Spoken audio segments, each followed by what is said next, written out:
Un dia vam estar parlant encara d'obra gràfica i avui canviem.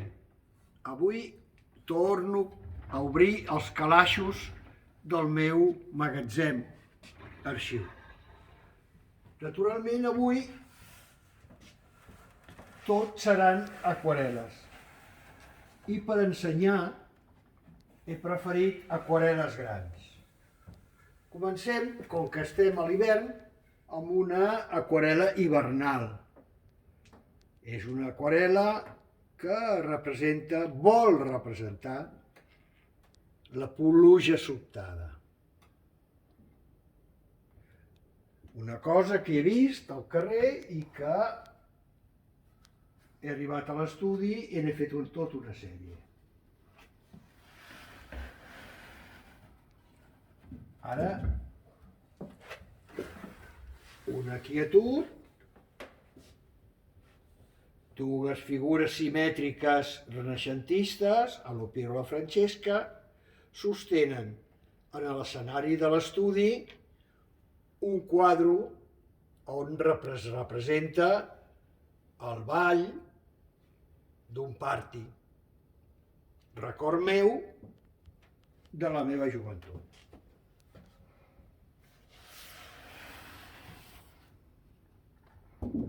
Una figura feta del natural, d'una nena que es deia Adriana, sentada amb el silló del meu estudi, amb dues representacions de pintura antiga a banda i banda. I ara ja són estudis, per exemple aquest, que era un treball preparatori per un gran quadre, un gran de tamany, que es titulava El taller, que un dia comentarem.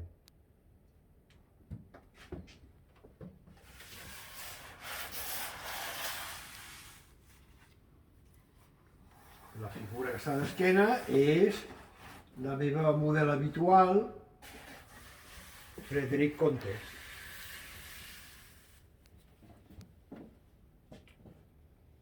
Aquest és una aquarel·la que era un estudi per un quadre més gran que em sembla que ja han comentat.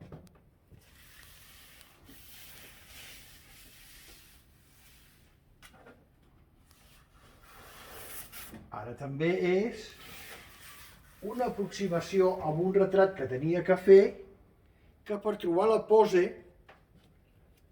primer vaig fer aquest assaig amb la Frederic.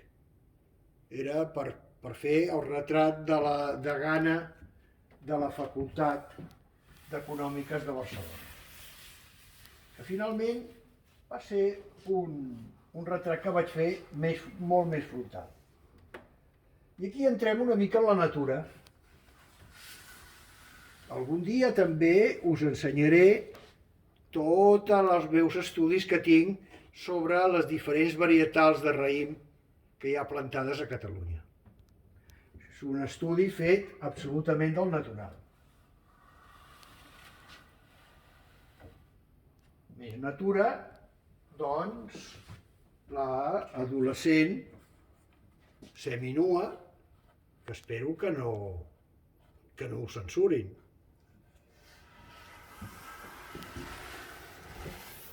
I més natura, ens acostem a l'arbre fruiter i les actituds, podríem dir fins a cert punt reproductives, de la gent que hi ha sota a l'arbre. I per acabar, una aquarel·la que, a pesar que fa molt temps que està feta, a mi m'agradaria que fos l'anunci de la premonició que la propera primavera podrem començar a gaudir de la natura i de la gent que estimem, inclús de la gent que no estimem. M'agradaria molt que us animéssiu a fer comentaris. Us agraeixo de tot cor el fet de que em seguiu i que ho aneu fent socis del meu canal. Gràcies per tot. A la propera.